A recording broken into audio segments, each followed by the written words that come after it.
So, sa lahat ng may headache, paano natin malalaman na tension headache lang, migraine ba, o mamaya stroke o brain tumor na? Yung migraine, makikita mo usually one-sided, no?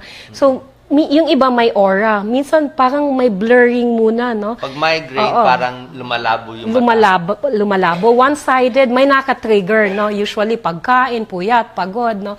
Or hormonal changes pag malapit yung regla. Pag nagsuka, natulog, pwedeng makabawas yung sakit ng ulo. Yung tension headache, parang may headband dito.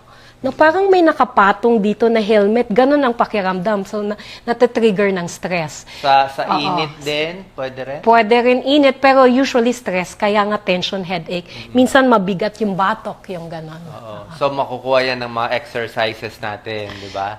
Pwedeng, mga stretch. pwedeng, may mga gamot din, yung mga antidepressant, yung mga ganon sa tension, no? Or yung mga muscle relaxant.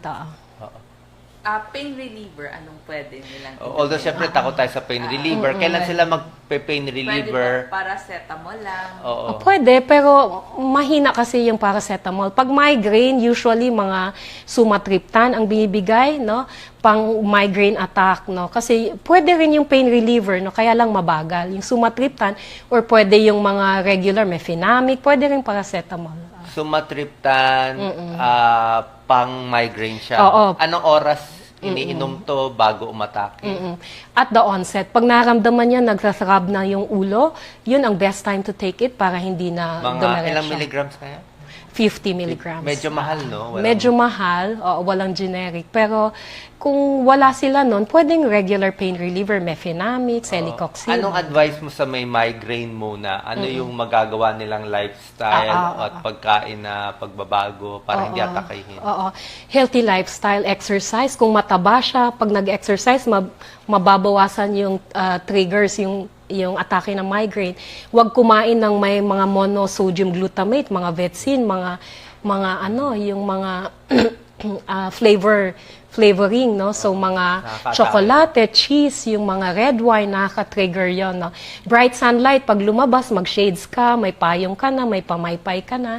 So, tamang tulog. Kung sobrang tulog, sasakit din ang ulo.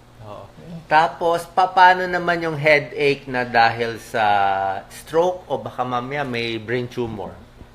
Yung headache sa brain tumor, usually matagal, tuloy-tuloy, progressive, no? Hindi siya kagaya ng migraine na mawawala, babalik. Ito, tuloy-tuloy kasi halimbawa, isipin mo, unti-unting lumalaki yung tumor, no? So, persistent yung headache, nandyan lagi, palala ng palala. And then later on, makikita mo, mahina na, may paralysis na. Malalaman mo ba, Dr. Epi, as a neurologist, na yung headache nitong tao ay brain tumor na? Parang ano ba siya? Parang, alam ko yung iba parang konti lang daw. Yung iba, syempre kung maliit lang, actually hindi, kung character lang ng headache, hindi. Pero hindi mo malalaman, pero kailangan may suspetsa ka. Kung yung headache, tuloy-tuloy, non-stop, uminom ka na ng gamot, ay iba na yan, hindi na migraine yun, tsaka palala ng palala. 24 hours ang sakit na ulo ng Non-stop, kahit days and weeks and months, palala.